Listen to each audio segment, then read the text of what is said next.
Welcome to Fesrad.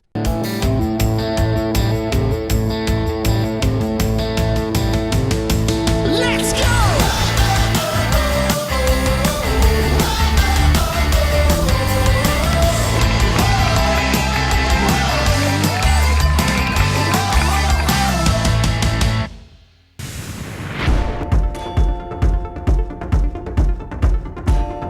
The World Kiteboarding League headed to stunning Akyaka in southwestern Turkey for the third Elite League event of the season, the WKL Amarok Kiteboarding World Cup. 35 of the world's top freestyle kiteboarders were at the Amarok Kiteboarding World Cup, 22 men and 11 women from over a dozen countries. The field was a mix of seasoned former world champion veterans and young up-and-coming talent as the biggest and most prestigious kiteboarding event ever held in Akyaka got underway.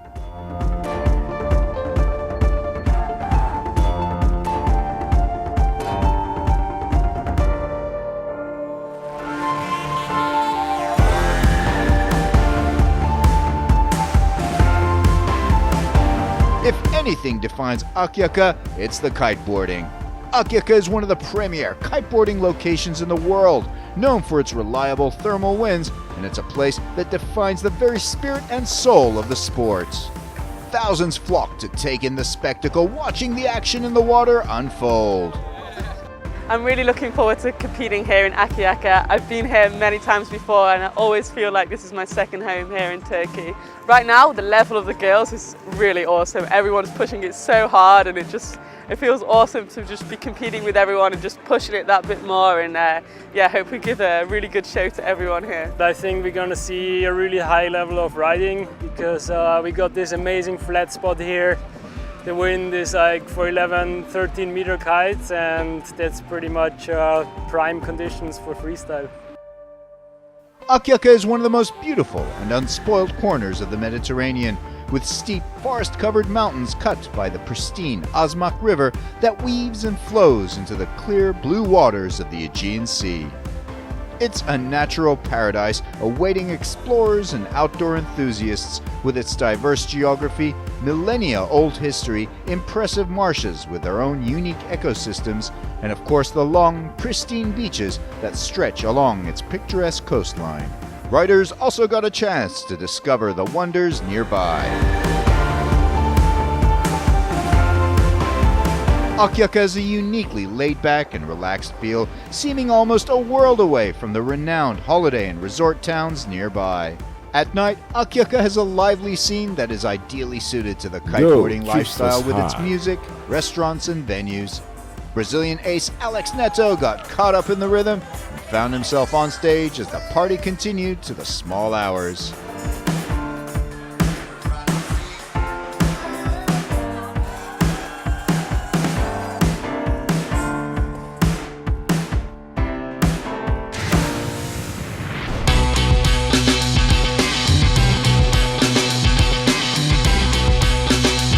The third event of the year, and the warm-up sessions are over.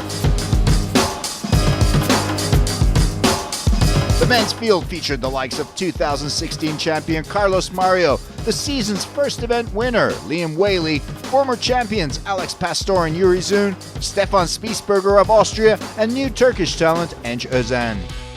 The informed French riders, talented youngsters, and future stars were all ready to compete. Yeah, so far I've been here for a couple of days, and the spot has not let me down. I've been riding for 3 days already.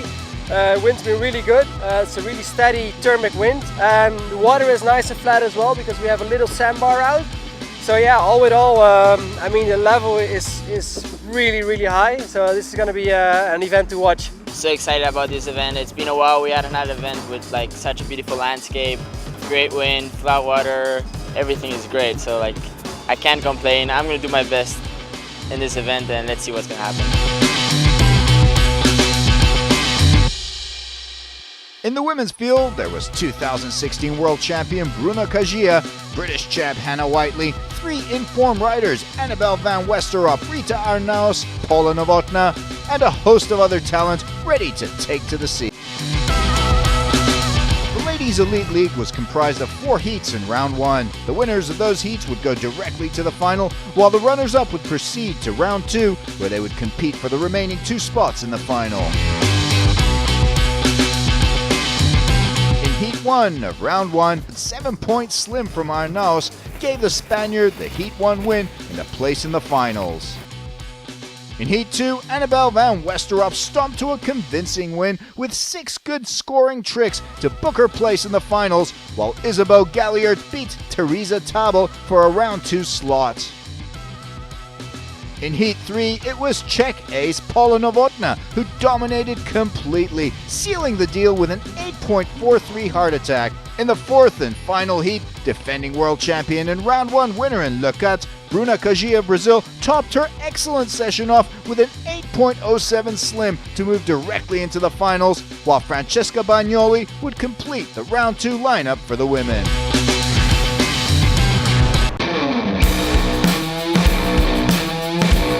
In the men's Elite League ladder, the top 2 of the 4 round 1 heats would go directly into the round 3 semifinals, while the 3rd and 4th placed riders would move on to round 2, where they would get another shot for a semifinal slot. In the 2 semifinal heats, the top 3 riders of each heat would determine the 6-man lineup for the final. In Heat 1, Brazilian Sech Teixeira was in great form as he landed an impressive array of tricks to take the heat win. Former world champion Spaniard Alex Pastor followed him through to round 3, landing a grabbed KGB5 among other high-scoring tricks. In Heat 2, it was another Brazilian Alex Neto who stole the show, landing a 7.27 KGB5, while Yuri Zun of the Netherlands overcame a tough challenge from Nicolas Delmas of France. In Heat 3, Luis Alberto Cruz kicked things off with a 7.93 but Whaley rose to the challenge, overcoming a recent back injury to produce solid tricks, topped with a massive 9-point backside 317 that gave him the heat win. Gilbert earned the second round 3 slot ahead of Spiessberger and Luis Alberto Cruz. In the 4th and final heats of the men's round 1, defending world champion Carlos Mario Brazil was a man possessed, head and shoulders above the other 4 riders, producing a flurry of extraordinary tricks for a total score of 35 points to win the heat in style. Garat produced an excellent 7.33 Slim 7. That's all it took to send Garat through to the semis, just 0.04 points ahead of Martinez, who got another shot in round 2.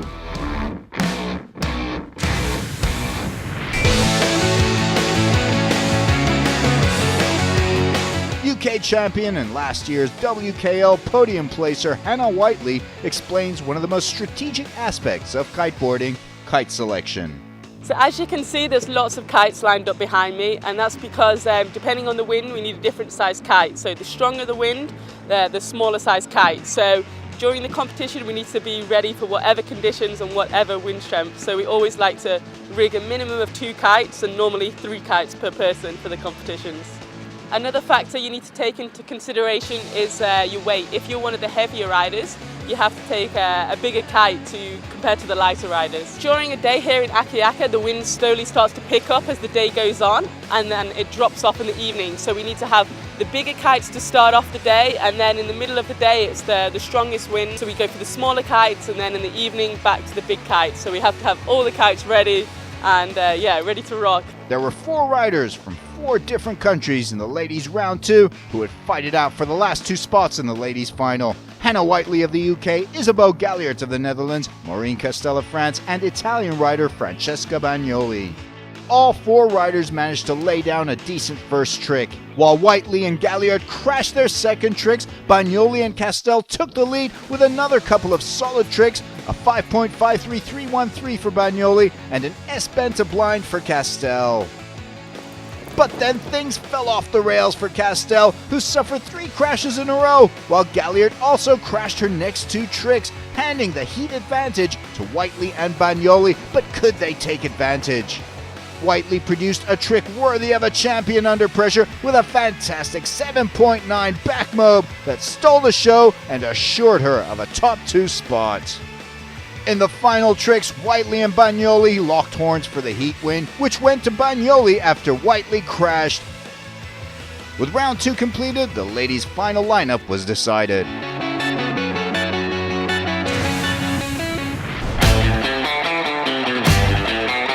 In the men's round 2, the 3rd and 4th place riders from round 1 would compete in 2 heats for a top 2 result that would take them to the semi-finals. In heat 5, French rider Julien Cricken had a rough start, 2 back-to-back crashes that severely dented his chances to make it into the semis. But it was a very tight contest between David Tony Juan, Stefan Spiesberger, and Jerome Cleetons, all 3 riders posting 6-pointers for their first 2 tricks. On the 3rd tricks, Tony Juan's 5.17 Slim 5 was no match for the 7-pointers from Cleetons and Spiesberger, who nudged ahead in the heat.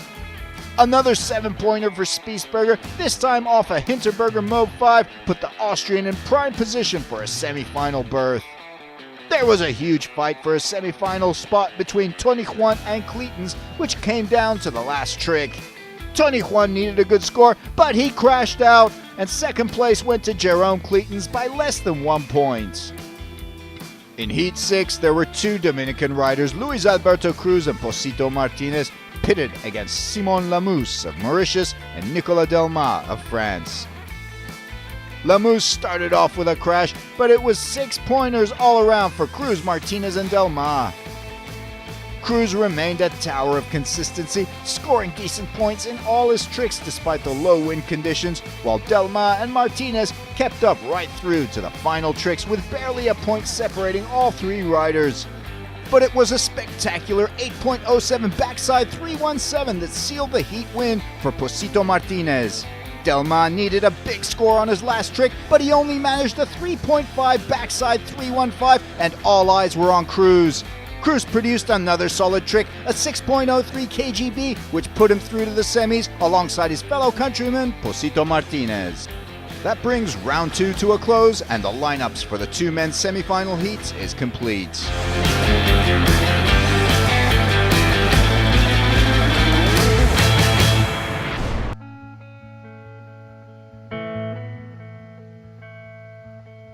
We caught up with Austrian world number 4 Stefan Spiesberger, who tells us about the story behind his early days starting kiteboarding in a small Austrian town to his ascent to the top echelon of the World Kiteboarding League. I started kiteboarding in Austria in 2006. It's pretty funny because I think Austria is not really the first country you would connect to kiteboarding. We don't have a sea, we only have a few lakes where you can kite sometimes in the summer. And I was windsurfing before, and I saw the older guys kiting in my home spot all the time. And after a few summers of working and saving up some money, I bought my first kite and I jumped on the board. And I think on the 3rd day of kiting, I did my first jump, and then I was pretty much hooked on kiting and didn't really let it go anymore. I'm still today feeling the motivation that I had on the first day, and if there is a week without wind, I'm going crazy and I really need to go on the water, and I think that's really what keeps me going. Once I got on the tour, I had some really good results. The first 2 years I got 4th 2 times on my first full year competing, and then I had like 3 years where I didn't really make it further than the 7th place or something. I think really last year in France, actually, that's where I felt a little bit of a turning point, where I got in the top 4, and yeah, from that moment on I really knew that just working on yourself and just keep believing in what you do really works actually, and that you can't really back down just because it gets harder. And if you start kiting and get to a level where you start competing a little bit, that's the goal of every young kiter, to compete with the world's best. And I was 16, and I think that was pretty late actually to start kiting with the goal to get professional. I went from watching videos of Yuri and Aaron and Alex, all these guys, to just competing with them and basically staying with them in the room. So it's crazy if you come from a small town like I do in Austria and then suddenly you compete with the top 24 in the world in kiting. That's something for me that I really appreciate and that I really want to make use of as long as I can, and just take up all the moments and just enjoy time with my idols pretty much.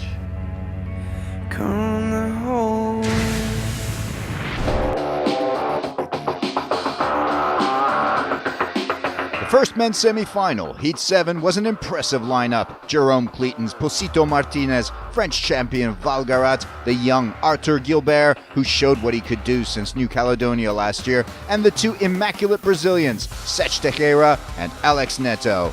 Sech Teixeira's backside 317 earns the Brazilian an 8.1 score. Teixeira is in fine form. His fellow countryman Alex Neto lays down a powerful Chromo 5 for 7.17 as the Brazilians set the pace in the group, taking the lead early. On their second tricks, Cleatons and Martinez hit trouble, while the other riders bring out some serious points. Garat's Slim 7 earns him a 7.2, great technique though not the best landing, and Gilbert produces a 7.43 double heart attack. Alex Neto also goes for a double heart attack, and he nabs another 7-pointer, 7.6. In the lead, Sech Teixeira rises to the challenge and also produces a 7-pointer on a 317. On to the third tricks, Cleatons makes up for a lackluster second trick with a double heart attack that earns him 7.13. Valgarat goes for a KGB 5, but he crashes it, adding pressure on the Frenchman for the remaining tricks. Gilbert, on the other hand, nails it yet again with a backside 315 for 7.13. The pressure is on for Alex Neto to respond to the Gilbert challenge, but the wind does not cooperate. The Brazilian settles for a disappointing backside 313. Jerome Cleatons has more luck as the wind picks up and he roars out yet another 7-pointer, and suddenly Alex Neto finds himself bumped down to 4th behind Gilbert and Cleatons, who are putting it all out there to make their first finals appearance in the WKL. On his fourth trick, Valgarat brings out his 13-meter kite, but the result is a shaky double heart attack. The other riders breathe a sigh of relief as Sech Teixeira also crashes out, which moves Belgian rider Jerome Cleatons into the lead in Heat 7 at the end of 4 tricks. Cleatons holds his nerves on his 5th attempt, bringing out a respectable double Hinterberger Mobe 3 to defend the lead. Teixeira rises to the Cleatons challenge to produce a 6.53 front blind Mobe that puts the Brazilian back in the lead going into the final tricks. Alex Neto needs to score well for that top 3 slot. He goes for a KGB 5, but he crashes out. It all comes down to the final tricks, and every rider still has a shot at a finals berth. Valgarat goes out and puts it all on the line with a KGB 5, but it's just not good enough, and Garat is out of the running. Jerome Cleaton sees his opportunity, he goes for it, but he crashes. He can only hope for the same for the other riders as the Belgian still holds second position. But Gilbert produces a solid 6.6 back Mobe 5 to snatch that second position from Cleatons, bumping the Belgian down to a precarious third. The man in the lead, Sech Teixeira, is relieved, knowing he's guaranteed the finals. The last man out is Alex Neto, and he needs a score of at least 8.37 if he's to beat Gilbert or Cleatons to get a top 3 finish. He goes for it, a huge KGB 5. It's good, but is it good enough? 7.43, Neto is out! Teixeira wins the group. Gilbert and Cleatons join Teixeira in their first finals appearance in the WKL. Neto bounced out in 4th, Garat 5th, Martinez unable to complete the heat due to injury.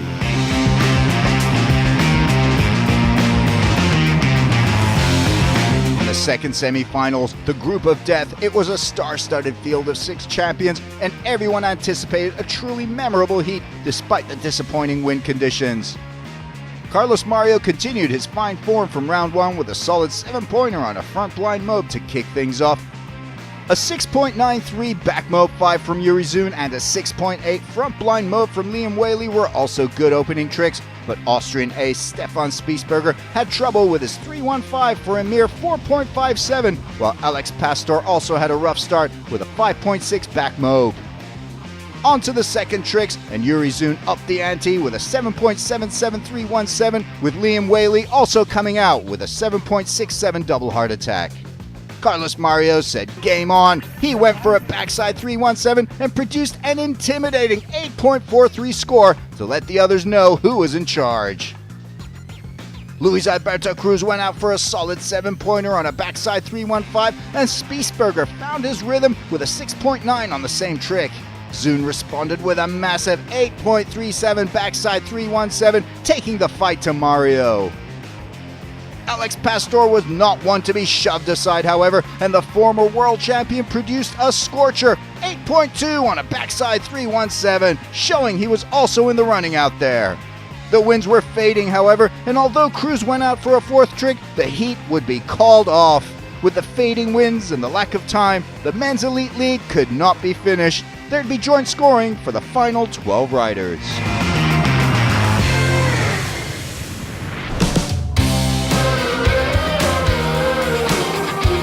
The women's final was a who's who of world kiteboarding, where all the world's top female kiteboarders were on hand for a spectacular battle for the 2017 Amarok Kiteboarding World Cup title in Akyaka. World champion Bruna Kajia, current world number 2 Annabelle van Westerop, Le 4 podium placer Francesca Bagnoli, Paula Novotna, Hannah Whiteley, Rita Arnaus. It was always going to be a classic. But things got off to a very shaky start, with British champion Hannah Whiteley crashing her first 2 tricks. On their first tricks, all the riders went for a backside 313. All eyes were on Bruna Kajia, who came out and broke the 7-point barrier to take the early lead. On their second attempts, it was a mixed bag of tricks. Annabelle van Westerop produced another solid result, a 6.4 back to blind. But then Bruna Kajia rained on everyone's party with a thumping heart attack for a dominating 8.5 score, letting the field know who's boss. Hannah Whiteley knew the pressure was on for her third trick. Anything less than excellent would pretty much end her chances. With 2 crashes and the best 4 tricks of 6 counting in the scoring, she had no room for error. Whiteley rose to the occasion to produce an incredible 8.03 back mobe. She hangs in there. Bagnoli lays down another decent score on her third trick, a 6.13 slim chance, while Paula Novotna also comes out and lays down a fantastic heart attack for 8.23, placing her right up there behind Kajia after Van Westerop crashes her third trick and Rita Arnaus only scores a 6 on a slim chance. But Bruna Kajia goes out one more time, and it's just as good as her second trick. She scores an 8.13 on her slim, solidifying her lead as she celebrates on the beach. Now every trick is do or die for Hannah Whiteley. Can she repeat her third trick score? Oh no, she crashes it, and her chance for a podium is gone. But Francesca Bagnoli is in it to win it, a tower of consistency so far, earning a 7-pointer on a Hinterberger mobe for her fourth trick, making her a contender for at least a podium finish here. Rita Arnaus up next. Can she bring it under pressure? Look at that, a magnificent heart attack for 8.33. The Spaniard is a contender indeed, and she's in form. Annabelle van Westerop knows she needs to make amends for her crash. She goes out and produces a good slim chance for 6.37, but she's going to need to bring out the big points if she's to compete for a podium spot. The Bruna Kajia storm lets up a little on the fourth trick, the Brazilian having trouble and only producing a 3.67 on a back to blind. That intensifies the competition. Kajia is human after all. Rita Arnaus is up to the occasion, and she continues her fine form with a very good 6.37 back to blind. When you consider the best 4 of 6 tricks, she actually moves into the lead ahead of Kajia with that by a mere 0.01 points. Can Kajia be beaten? But no such luck for Van Westerop. A crash on her 5th attempt suddenly puts her campaign in trouble, leaving her back in 5th. Bruna Kajia knows she needs to get another solid score to reclaim her lead. A 6.87 back to blind does it for her. She's back on top as it all comes down to the final tricks in the women's final. Bagnoli goes for an S-bend to blind, but it's a 5-pointer, and that ends any podium hopes for the Italian. Paula Novotná needs a big point here, but she crashes. Bitter disappointment for the Czech rider. She still has a chance at a podium though, but her fate is now in the hands of others. Rita Arnaus would go for it on her final trick. Could she take the lead and the win with a big score? She lands a slim chance for 6.7. It's good, but not good enough for the win. Bruna Kajia has it. She is guaranteed the championship. All eyes on Annabelle van Westerop. Would she get another podium? A wonderful heart attack from the Dutch rider from Aruba, and she waits for her score as she's dragged toward the beach. 8.37. That shoots her up from 6th to 3rd. What a last gasp effort, and Van Westerop is on the podium. I feel really cool, like it's my first time in the podium and I'm super happy, like the conditions were just perfect, just right for me. And yeah, I'm stoked to be here. I'm also really happy. It was not my best heat for sure, but like I said before, if I would have had anyone on the second place above me, I'm so happy for I this learned girl. from the best. I learned from the best. I'm lost for words right now. There's like a lot of emotions. I'm so happy and I wanted to do really well here in Turkey because it's such a special spot. Everyone treated me so well. So I'm so proud to be doing good here and to have won here in Turkey. Thank you, Turkey. You're amazing. You're forever in my heart. Bruna Kajia is the Amarok Kiteboarding World Cup winner at Akyaka 2017. Rita Arnaus is runner-up, and Annabelle van Westerop finishes 3rd. Novotná just missing out in 4th. Bagnoli 5th, Whiteley 6th.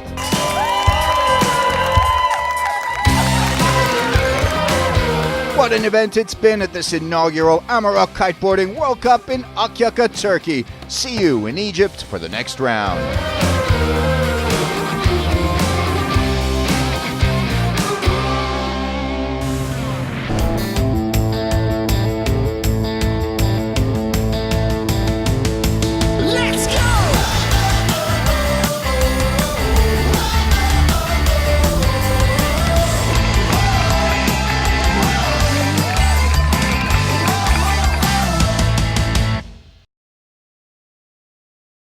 Go to Fesrad.